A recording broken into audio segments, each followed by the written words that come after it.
como se chegar diante do Senhor das misericórdias, que é todo poderoso, como chegar?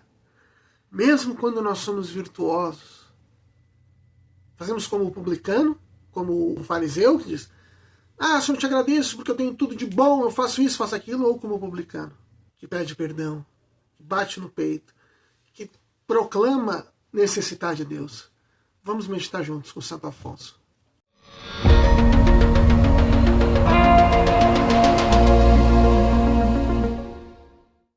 Olá, paz de Jesus, que bênção, estamos novamente juntos, Deus abençoe a todos.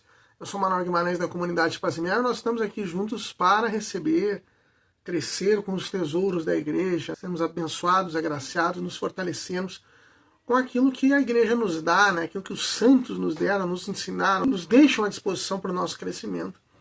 E agora, novamente, com o Santo Afonso Maria de Ligório, com a meditação do Santo Evangelho, da história do fariseu e publicano. O título da meditação é O Fariseu e o Publicano.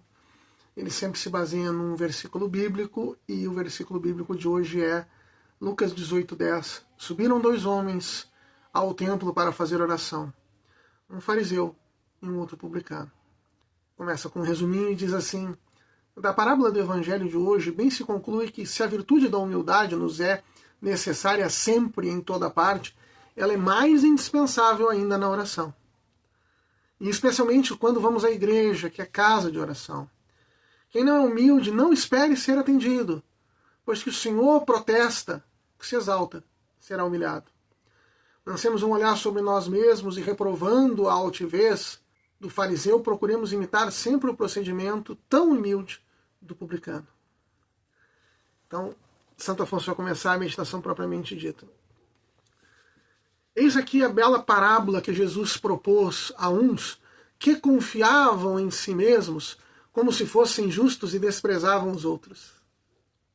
Tomara que nós não estejamos entre esses, né? Subiram 2 homens ao templo a fazer oração, um fariseu e outro publicano.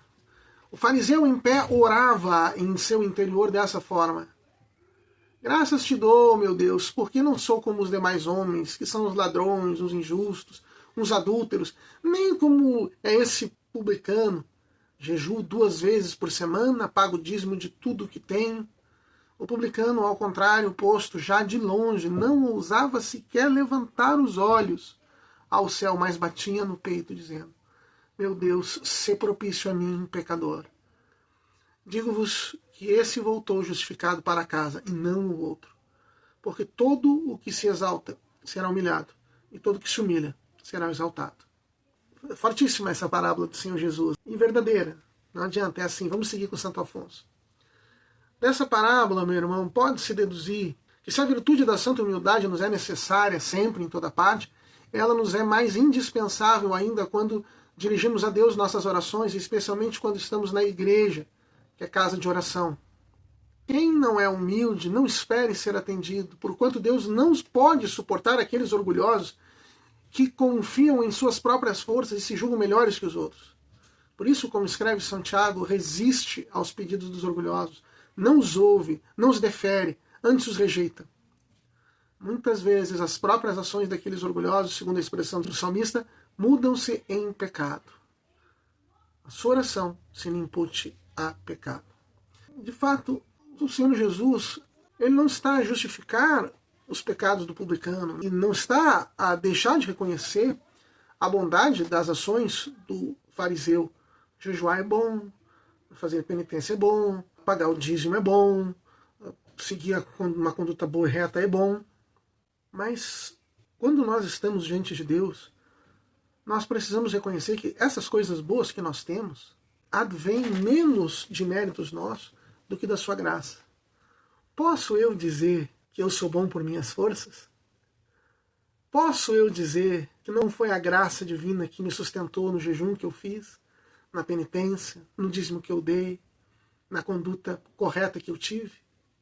Posso eu dizer que não preciso de Deus? Não posso. E aquele publicano que tem talvez tantas coisas erradas, ele pode ter muitas coisas erradas, mas quando ele se colocou diante de Deus e pediu perdão por isso, disse que não quer mais viver assim, E reconheceu que a força para mudar está em Deus. Deus pode lhe dar e ele não tem forças. Ou então ele foi justificado. Essa oração pode ser atendida. Porque, para começar, nessa oração ele pede a ajuda de Deus.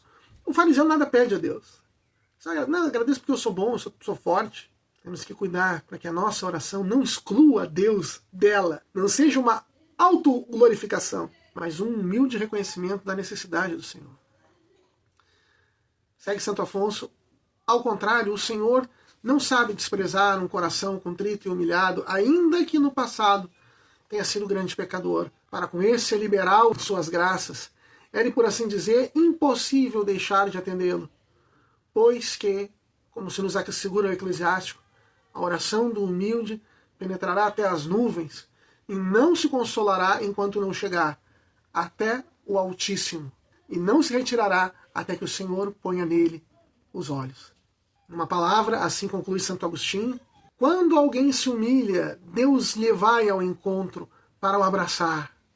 Mas quando alguém se exalta e se gloria da sua sabedoria e das suas ações, Deus afasta-se dele e o abandona, de sorte que infalivelmente será humilhado.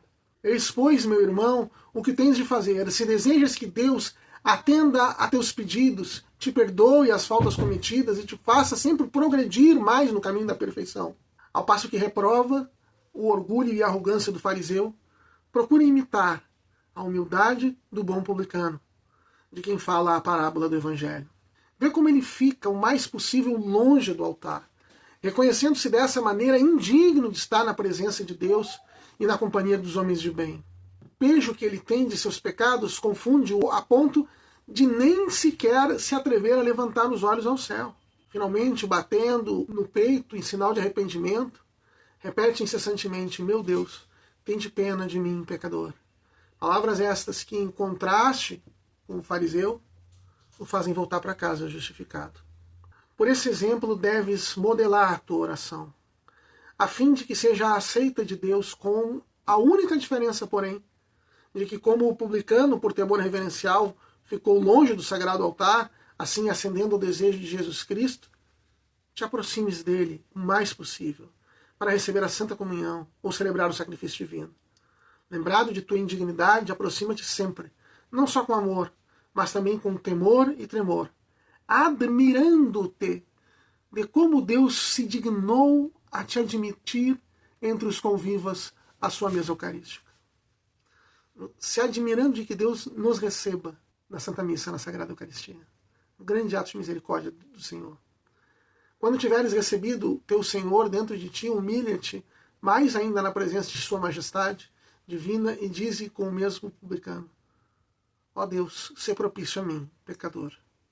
Ó meu Deus, vai rezar Santo Afonso, que manifestais a vossa onipotência particularmente em perdoar e usar de misericórdia, multiplicai sobre mim a vossa misericórdia, para que, atraído pelas vossas promessas, me façais participante dos bens celestes.